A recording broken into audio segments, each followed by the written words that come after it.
الحمد لله رب العالمين والصلاة والسلام على سيد المرسلين وعلى آله وأصحابه أجمعين. قال الله تبارك وتعالى: ومن أحسن قولا ممن دعا إلى الله وعمل صالحا وقال إنني من المسلمين. صدق الله العظيم.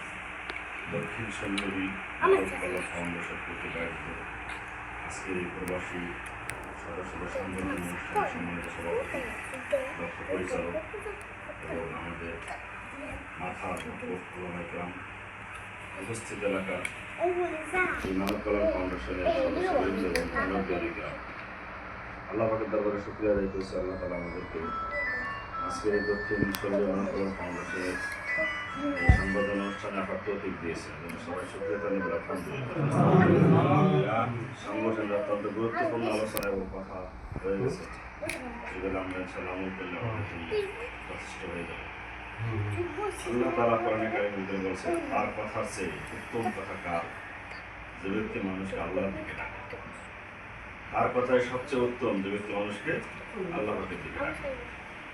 যেমন মুয়াজ্জিন তার আযানের মাধ্যমে মানুষকে আল্লাহর দিকে ডাকে, এরকমভাবে এই সংগঠন মানুষকে মানবতার সহায়তার দিকে ডাকে। এই ডাকটাও এই এলাকার ভিতরে অন্যান্য সংগঠনের চেয়ে উত্তম ডাক। আল্লাহ তাআলা আমাদেরকে উত্তম ডাকে, উত্তম জামাতে, উত্তম দলের সাথে একত্রিত হওয়ার তৌফিক দিয়েছে। এটা আল্লাহ পাকের বহুত বড় মেহেরবানি। তো দক্ষিণ সুন্দরী মানব কল্যাণ ফাউন্ডেশন যিনি সভাপতি আছেন সালাউদ্দিন ভাই, তিনি অত্যন্ত এই সংগঠনের বিষয়ে সফলতার কিছু কথা বলেছেন এবং আমরাও এই সংগঠনের কিছু সফলতা ইতিপূর্বে দেখেছি। যখন সিলেটে বন্যায় ভাসতেছিল, সেই সময় আমরা উপজেলা ওলামা পরিষদের পক্ষ থেকে আমরা ত্রাণ সামগ্রী নিয়ে যাই। সেই সময় আমাদের এই দক্ষিণ সুন্দরী মানব কল্যাণ ফাউন্ডেশন সেখানে সহযোগিতা করেছিল। হয়তো আপনাদের এই টাকা, আপনাদের অর্থ কে গ্রহণ করেছে, কে খাইয়েছে, কে পেয়েছে আপনারা জানেন না, কিন্তু আল্লাহ তাআলা জানেন। এবং ফেনীতে যখন বন্যায় আক্রান্ত হয়েছে, ক্ষতিগ্রস্ত হয়েছে, মানুষ যখন যিনি কোটিপতি ছিলেন, সে একদিনের ভিতরে রাস্তার বিকিনি হয়ে গেছে, একদিনের ভিতরে তার খাবারের কোনো ব্যবস্থা ছিল না। সেই সময় আমরা ওলামা পরিষদের পক্ষ থেকে যখন ত্রাণ নিয়ে গেছি, সেই সময় আপনাদের এই মানব কল্যাণ ফাউন্ডেশন আমাদের সাথে ছিল এবং এই সালাউদ্দিন ভাই ছিল। আমরা সেখানে অনেক কষ্ট করে ট্রাকে করে মাজা পর্যন্ত পানি, এর ভিতরে একটি ট্রাক চালাই আমরা অনেক কিলোমিটার দূর পাড়ি দিয়ে মানুষের কাছে আপনাদের এই সকলেরই সহযোগিতা ত্রাণ সামগ্রী পৌঁছে দিয়েছি।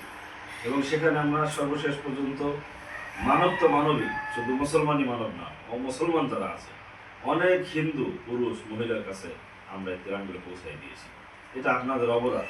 এই জন্য মানব কল্যাণ ফাউন্ডেশনে যারা রয়েছেন, তারা শুরু থেকে পর্যন্ত এখান থেকে সামনে যারা মেহনত করবেন, সকলকে আমরা ধন্যবাদ জানাই। এবং আজকের অনুষ্ঠান আপনারা যারা আসছেন, হয়তো অনেক প্রবাসী কল্যাণ এই প্রবাসী ভাইরা যারা সদস্য আছেন, তারা অনেকেই এখানে নাই, বাহিরে যারা আছে, আমরা আজকের অনুষ্ঠান থেকে তাদেরও শুভকামনা করি, তাদেরও সুস্থতা কামনা করি।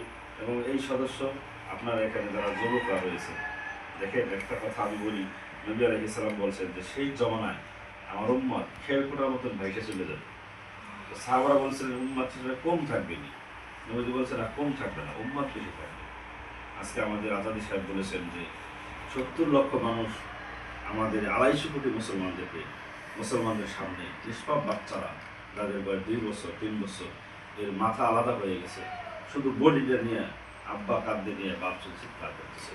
সারা পৃথিবীর আকার যখন ভারী হইতেছে, ছোট্ট ছোট্ট বাচ্চার কান্নার কারণে, মা বোনদের কান্নার কারণে, অনেক সন্তান এরকম আছে পরিবারের সবাইকে হারিয়ে ফেলছে, ও শুধু একা 3 বছরের বেঁচে আছে। বাপ মার সামনে সন্তানকে জবাই করা হচ্ছে, বাপ মার সামনে পুরো পরিবার ধ্বংস হয়ে যাচ্ছে। এই সময়ের ভিতরে মানুষ, কোনো মুসলমান আশেপাশে যত আরব দেশ রয়েছে, কারো কোনো কথা নেই। নবীজি বলছেন যে না, মুসলমান তো কম থাকবে না, মুসলমানদের অর্থ কম থাকবে না। তো মুসলমানদের ভিতরে 2টা জিনিসের অভাব থাকবে। 1 নম্বর হল মুসলমানদের ভিতরে এরকমভাবে দুনিয়া থেকে থাকবে না, দুনিয়ার লোভ বেশি থাকবে। 2 নম্বরে মানুষ কেউ মরতে চাবে না, ওই যুদ্ধে যদি যায় তাহলে মারা দাও। তো ভাই, আমাদের করোনার সময় আমরা দেখেছি যে অনেক মানুষ বাঁচার জন্য মসজিদে যায় নাই। তো আমি তাদের জিজ্ঞেস করছি, তারা মসজিদে যান নাই, করোনা হলে মরে যাবে। বলা যে করোনা যদি না হয় তাহলে কি আপনারা সারা জীবন বাঁচবেন? কোনো মানুষ কি বাঁচবে? কোনো অসুখ ছাড়াও তো মানুষ মারা যায়, কি বলে তাই কি যায়? তো আল্লাহ তাআলা আমাদেরকে নির্দিষ্ট যে হায়াত দিয়েছে, এই হায়াতের আগেও কোনো মানুষ মরবে না, এই হায়াতের পরেও কোনো মানুষ বাঁচতে পারবে না। নির্ধারিত সময় সকলকে দুনিয়া থেকে চলে যেতে হবে। এরপরে মুসলমানদের ভিতরে ভয় যে আমি যদি এই এলাকার ভিতরে উচিত কথাটা বলি, তাহলে মনে হয় আমি এলাকায় থাকতে পারবো না, তাহলে মনে হয় মেম্বার আমার শেষ করে দিবে, তাহলে মনে হয় চেয়ারম্যান আমার শেষ করে দিবে, তাহলে মনে হয় সরকার আমার শেষ করে দিবে। এরকম নিজের জানের ভয়, এরকম জানের মহাব্বত এবং মৃত্যুর ভয় এত বেশি, যার কারণে গ্রামে গঞ্জে শহরে মানুষ উচিত কথাটা ন্যায্য কথাটা বলার সাহস হয় না। নবীজি বলছেন এমন একটা সময় যখন আসবে, তখন 70 লক্ষ মানুষ 250 কোটি মানুষকে মারবে, এদেরকে প্রতিবাদ করার মতো লোক খুঁজে পাওয়া যাবে না। আজকে আমরা সেই সময় উপনীত হয়েছি। এই জন্য আমি এই মানব কল্যাণ ফাউন্ডেশনের সমস্ত যুবক ভাইরা এবং মুরব্বীরা আসছেন, সবাই পদার্থ আহ্বান করবো, যুবক ভাই আমাদের ভিতরে এরকম দুনিয়াতে গিয়ে এরকম মন তৈরি করতে হবে এবং দিনের জন্য, ইসলামের জন্য নিজের জীবনকে বিলিয়ে দেওয়ার জন্য প্রস্তুত থাকতে হবে। যেমন এক বাপ বলেছিল যে আমার সন্তান যদি ওই ফিলিস্তিনে যাইতে পারে, আমার সন্তানকে আমি ওই ফিলিস্তিনে শহীদ হওয়ার জন্য, শহীদ করার জন্য আমার ছেলেকে আমি দেওয়ার জন্য প্রস্তুত আছি। এই জন্য আজকে সারা পৃথিবীতে মুসলমান শুধু মার খাচ্ছে, সারা পৃথিবীতে শুধু মুসলমান মার খাইতেছে। আমরা অনেকেই মনে করি যে ফিলিস্তিন শেষ হয়ে যাবে, তবে আমাদের স্মরণ রাখতে হবে ফিলিস্তিন কোনোদিনও শেষ হবে না। এমন একটা সময় আসবে, এমন একটা দিন আসবে, সেদিন বেশি দূরে না, যেদিন এই ইহুদিদেরকে মুসলমানরা ধরে ধরে জবাই করবে, ওদের পক্ষে কথা বলার মতো লোক পাবে না। আল্লাহ পাকের সাহায্য যেদিন আসবে, সেদিন গাছ পর্যন্ত, কোনো গাছের পিছনে যদি কোনো ইহুদি যায় পলায়, তাহলে গাছ বলে মুসলমান আমার পিছনে একজন ইহুদি আছে, ওরা হত্যা করে, সেদিন হত্যা করা হবে। অনেক মানুষ প্রশ্ন করে যেরকম আমাদের 100 বছরের বাবরি মসজিদকে শহীদ করে দেওয়া হলো, আল্লাহ তাআলা তো কাবা শরীফের রক্ষার জন্য আবাবিল পাখি পাঠিয়েছিলেন, তো কেন কিসের আপনার বাবরা মসজিদ রক্ষা করার জন্য আল্লাহ তাআলা, যেখানে শত শত বছর মানুষরা, হাজার হাজার মানুষ নামাজ পড়েছে, এই ঐতিহ্যবাহী মন্দির ধ্বংস করে দিল, আল্লাহ পাক আবাবিল পাখি পাঠাতে পারতেন না? ছোট্ট পাখির ভিতরে একটা পাথর দিয়ে ওদেরকে শেষ করতে পারতো না? এবং ফিলিস্তিনে যেই জায়গার ভিতরে হাজার হাজার নবী আলাইহিস সালামদের কবর এবং অনেক বড় বড় বুজুর্গদের কবর, ইমামদের কবর, সেই জায়গাকে, সেই গাজাকে, সেই ফিলিস্তিনকে মাটির সাথে মিশিয়ে দিতেছে এবং মুসলমানদের প্রথম কেবলায় বলা, সেই কেবলার ভিতরে এরা অমুসলমানরা, ইহুদি আর খ্রিস্টানরা যেরকম নাপাক অবস্থায় এই মসজিদটাকে মুসলমানদেরকে নামাজে বাধা দিতেছে, বিভিন্ন সময় রমজান ইবাদতে বাধা দিতেছে, আল্লাহ তাআলা সেখানে কেন আবাবিল পাখি পাঠায় না, কেন পাঠায় না? আমরা সকলেই জানি কাবাগর যখন ভাঙার জন্য আব্রাহা তার হাতি বাহিনী নিয়ে আসছিল, আসার পরে এই আব্দুল মুত্তালিব তখন তাদের কাছে গিয়েছিল, যাওয়ার পরে উনি আরবের নেতা হিসেবে আব্রাহা সম্মান আর ইজ্জত দিয়ে ওনারা পাঠানো হয়েছে। বলছেন আমার একটা কথা আছে, বলে কি কথা? যে এই সময় আপনারা কাবাগর ভাঙার জন্য আসছেন, আমাদের উট ছাগল আমাদের যা ছিল সব নিয়ে গেছেন, আমি সেইগুলো নেওয়ার জন্য আসছি, আপনারা আমাদের এগুলো দিয়ে দেন। তখন বাদশাহ আব্রাহা বলছিল যে আমি তো ভাবছিলাম যে আপনি এই কাবা ঘরের এই বারবের নেতা, আপনি বলবেন যে আমাদের ঘর ভাঙেন না, ঘর রক্ষা করার জন্য আসছি। তখন আব্দুল মুত্তালিব বলছিল যে না, আমি তো এই ঘরের মালিক না, আমি এই পশু পাখি এইগুলো আমাদের মালিক, আমরা উটের মালিক, আমার মালিকানা যেটা সেটা আমরা চাওয়ার জন্য আসছি, আর এই ঘরের মালিক যিনি, তিনিই চাবেন তার ঘর কিভাবে রাখবে। তো কাবা ঘর রক্ষা করার জন্য হিসেবে কোনো মুসলমান ছিল না, এই জন্য আল্লাহ তাআলা এরকম ভাবে আল্লাহ পাকের সাহায্য হিসেবে আবাবিল পাখি পাঠাইয়া কাবা ঘর রক্ষা করছে। আজকে যদি মুসলমানদের ভিতরে সারা পৃথিবীতে 250 কোটি মুসলমান না থাকে, তাহলে ফিলিস্তিনের মতন হাজারো ফিলিস্তিন রক্ষা করার জন্য আল্লাহ পাক এখন আবাবিল পাখি পাঠাবে। মুসলমানদের কোনো কিছুর অভাব নাই, তাদের কোনো মুসলমানদের টাকার অভাব নাই, দেশের অভাব নাই, জনগণের অভাব নাই, কিন্তু দুঃখজনক হলো সত্য যে মুসলমানদের কাছে মুসলমানিত্ব নাই। যদি আজকে জিজ্ঞেস করা হয় সারা পৃথিবীতে সবচেয়ে ভেজাল কারা দেয় খাদ্যের ভিতরে, তাহলে তালিকা যদি করা হয়, যদি আপনি এটা অভিযান চালায় দেখেন, যদি আপনি গোপন সূত্রে এর কোনো নির্ণয় করেন, তাহলে দেখবেন যে সারা পৃথিবীতে ভেজাল যারা বেশি দেয়, এর ভিতরে বর্তমানে আমার মনে হয় মুসলমানদের 1 নম্বর তালিকা। যদি বলে যে সারা পৃথিবীতে মিথ্যা কথা কারা বলে বর্তমানে, তাহলে যদি আপনি এটা কোনো অভিযান চালাইয়া যদি আপনি এটা নির্ণয় করেন, তাহলে দেখা যাবে মিথ্যার ভিতরে 1 নম্বরে মুসলমানরা। যদি বলেন যে এই দুনিয়ার ভিতরে সবচেয়ে বেশি ধোঁকাবাজি এই 2025 সালে কারা করে, তাহলে খোঁজ খবর নিয়ে দেখা যাবে সারা পৃথিবীতে জরিপ করলে দেখা যাবে এই ধোঁকাবাজির ভিতরে মুসলমানরা আছে বেশি। যদি বলা হয় যে এই পৃথিবীতে সবচেয়ে বেশি আপনজন আত্মীয় স্বজনের সাথে আত্মীয়তার সম্পর্ক বিচ্ছন্ন, আপন দুই ভাই খাইতে পারে না, অনেক ভাইকে নিয়ে খাইতে পারে, এই দল এই জাতি কারা? বর্তমানে সেই জাতীয় মনে হয় জরিপ করলে মুসলমানদের দিকে দেখা যাবে। এই জন্য আমরা সারা পৃথিবীতে মার এই জন্যই খাইতেছি, আমাদের দল আমাদের ধর্ম আমাদের কাছে কোনো কিছু নাই। আমরা আমাদের দুনিয়ার স্বার্থ অর্জন করার জন্য আমাদের খাদ্য ভেজাল দেওয়া লাগে, ফরমালিন দেওয়া লাগে, নিজেও যদি মরে যাই আর একজন যদি মরেও যায় তারপরে আমার বড় লোক হওয়ার দরকার, আমার অর্থ উপার্জন করার দরকার। এই সময় যতদিন পর্যন্ত চলতে থাকবে ততদিন পর্যন্ত মুসলমানদের মসজিদও ভাঙিয়ে ফিরানোর লোক থাকবে না, মুসলমানও মায়ের খাবে, প্রতিবাদ করার লোক থাকবে না, নিষ্পাপ বাচ্চাদেরকে মারবে, প্রতিবাদ করার লোক থাকবে না। এই জন্য আমরা মানব কল্যাণ ফাউন্ডেশনকে ধন্যবাদ জানাই। আগামীতে যেন এরা মানবতার সেবা সহ ইসলাম এবং দ্বীনের সমস্ত সেবায় এরা যেন অগ্রণী ভূমিকা রাখতে পারে। পিছনে যারা রেখেছেন তাদেরকে ধন্যবাদ জানাই। এবং আগামী মে মাসে সভাপতি সাহেব বলেছেন সদস্য সংগ্রহ হবে, আমরা বলবো সেখানে আমাদের এই অঞ্চলে প্রত্যন্ত অঞ্চলে সব জায়গা থেকে যেন সদস্য হইতে পারে এর একটা ব্যবস্থা আমাদের করতে হবে। দেখেন আমাদের দেশে মানুষ যেন দারিদ্র মুক্ত হয়, বিভিন্ন এনজিও বিভিন্ন সংগঠন আছে দারিদ্র মুক্ত করার জন্য।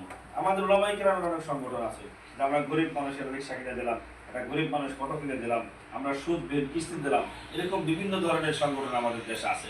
কি বলেন, আছে না নাই? আমাদেরকে অনেক মানুষ আমাকে বলছিল হুজুর এমন একটা সংগঠন করেন যে আমরা মাসে 2000 টাকা 1000 টাকা দিয়ে আমরা একটা ফান্ড তৈরি করি, সেই ফান্ড দিয়ে আমরা যেন অসহায় মানুষের পাশে দাঁড়াতে পারি, একজন গরিব মানুষকে অটো কিনে দিতে পারি। তখন আমি তাদেরকে বলছিলাম একাধিকবার যে নবীজি মুহাম্মদ রাসূলুল্লাহ সাল্লাল্লাহু আলাইহি ওয়াসাল্লাম এরকম ফান্ড কালেকশন করে নাই। নবীজি আবু বকরের মতন একজন সাহাবী তৈরি করেছেন, নবীজি ওমরের মতন একজন দক্ষ এবং আখলাকওয়ালা সাহাবী তৈরি করেছেন, যার শাসন আমলে একাধিক পোশাক তার গায়ের ভিতরে ছিল না। যদি আমরা মেহনত করে দাওয়াত তাবলীগের মেহনতে এবং হক্কানি পীর সাহেবদের নিসবতে পাঠাইয়া আমার এই এলাকার একজন যুবককে আমি আল্লাহর ভয় আল্লাহওয়ালা বানাইতে পারি, তাহলে এই যুবক হাজারো কোটিপতি চাইয়া এই এলাকার ভিতরে স্বচ্ছ থাকতে পারবে, ভালো থাকতে পারবে। নবীজি সাল্লাল্লাহু আলাইহি সাল্লাম বলছেন আল গিনা গিনান নাম, এই দুনিয়ায় তাদেরকে অবৈধভাবে সুদ ঘুষ ব্যবসা দিয়া কোটিপতি হয়েছে। রসুলের ভাষায় এরা এই এলাকার ভিতরে সবচেয়ে বেশি মিসকিন, এরা তো সবচেয়ে বেশি অসহায়। আর ধনী তো ওই ব্যক্তি, এই এলাকার ভিতরে ওই ব্যক্তি ধনী যে অটো চালায়, সারাদিন অটো চালায় 1000 টাকা কামাই করে, কোনো সুদের টাকাও নাই, ঘুষের টাকাও নাই, কিস্তিও নাই, সারাদিন পরে সারের নামাজ আদায় করে যা জুটে, যদি সে ছোট বাস দিয়ে ভাত খায়, খাওয়ার পর আল্লাহ পাকে শুকরিয়া আদায় করে আরামের বিছানায় ঘুমায় যায়, আবার ফজরের আযান হয়ে যায়, কেউ তাকে ডাকে না, বরঞ্চ সে আশেপাশের 2-4 ডাইকা ফজরের জামাতে হাজির হয়। নবীজি বলেন যে এই এলাকার ভিতরে তো এই লোকটা সবচেয়ে বড় ধনী। আর আমরা যারা আমাদের দৃষ্টিতে ধনী দেখি, এরা আসলে ধনী না, এরা ফকির, এরা মিসকিন। কারণ এরা এই দেশের সাধারণ জনগণের গরিব মানুষের কাজ তারা 5 লক্ষ টাকা সুদে লাগাইয়া সে বিদেশে যায় কামাই করে, আর এই গরিব মানুষের সুদের টাকা দিতে দিতে সে বড় লোক হয়। অতএব সে বড় লোক না, সেই এলাকার ভিতরে সবচেয়ে বড় মিসকিন। এই জন্য আমরা এই মানব কল্যাণ ফাউন্ডেশনের আসল শুভকামনা করছি আগামী দিনের জন্য। এর সেবা এর কাজ আল্লাহ তাআলা সারা পৃথিবীর বিস্তার লাভ করার তৌফিক দান করে। এবং যারা শুরু লগ্নে ছিলেন তাদেরও আমরা সুস্বাস্থ্য কামনা করছি। যারা দুনিয়া থেকে বিদায় নিয়ে গেছে আল্লাহ যেন তাদেরকে মাফ করে দেয়। বিশেষ করে আমাদের এই ইমরান হোসেন রাজু, ওনার আব্বাও বিদায় নিয়ে গেছেন, এরকম সদস্য যারা আছেন এই এলাকার অনেক মুরব্বীরা বিদায় নিয়েছে, আল্লাহ তাআলা যেন তাদেরকে তাদের জিন্দগি করে খাতা করে মাফ করে দেয়। এবং প্রত্যেকটা যুবক ভাইকে আমরা বলবো আগামী মে মাসে যত সদস্য আছে আপনারা সবাই যদি কমপক্ষে একজনকে করে সদস্য করেন তাহলে এই মানব কল্যাণ ফাউন্ডেশনের সদস্য দ্বিগুণ হয়ে যাবে। আমরা আজকের এই অনুষ্ঠান থেকে প্রতিজ্ঞাবদ্ধ হব, অঙ্গীকার করবো, নিয়ত করবো, আমি কমপক্ষে এই মাসের ভিতরে একজন হলেও আমার এই মানব কল্যাণ ফাউন্ডেশনের সদস্য বানাবো ইনশাআল্লাহ। এবং আপনারা যারা যুবক আছেন তাদেরকে অনুরোধ করবো দুনিয়াবী সমস্ত নেশা, সমস্ত খারাপি, সমস্ত এই খেলা মানে যেগুলো অজায়েজ নাজায়েজ খেলা, এই খেলা নেশার ভিতরে আমরা ইনশাআল্লাহ করবো না। এবং আমরা সমস্ত যুবকদেরকে আমাদের এই এলাকার সবাইকে এগুলো থেকে আমরা ফিরে রাখার জন্য চেষ্টা করব। এবং এই এলাকার ভিতরে যত অশালীন কাজ হবে, ইসলাম বিরোধী কাজ হবে, সেই ইসলাম বিরোধী কাজে আপনাদের অগ্রণী ভূমিকা রাখতে হবে। সাহস করে তো আপনারা 10 জন ভূমিকা রাখেন, ইনশাআল্লাহ দেখবেন যে হাজারো মানুষ আপনাদের 10 জনের মোকাবেলায় তারা হটতে পারতে হবে।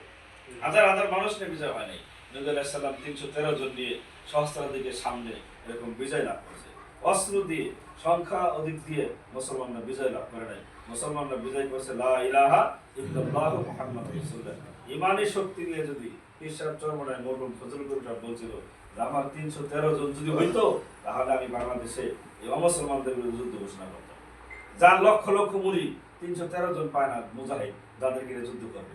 এই জন্য আপনারা এই দক্ষিণ সন্দ্বীপে মনে করেন 20 জন সদস্য যদি থাকেন, এই 20 জন সদস্যের ভিতরে যদি 100% ইমান থাকে, তাহলে এই এলাকার ভিতরে কোনো জায়গায় ডেক্সেট বাজবে না, কোনো জায়গায় গান হবে না, কোনো জায়গায় টাস হবে না, কোনো জায়গায় জুয়া হবে না। আপনারা 20 জন মজবুত থাকেন, ইনশাআল্লাহ এলাকা থেকে সমস্ত ইসলাম বিরোধী কার্যকলাপ বন্ধ হয়ে যাবে। আল্লাহ তাআলা আমাদের সবাইকে শেষ মুহূর্ত পর্যন্ত এই মানব কল্যাণ ফাউন্ডেশনের মাধ্যমে মানবতার সেবা, ইসলামের কাজ করার তৌফিক দান করে, ঈমান এবং আকীদা আমাদেরকে বিশুদ্ধ করে আমাদেরও জিন্দেগি যাপনের তৌফিক দান করে। আলহামদুলিল্লাহ।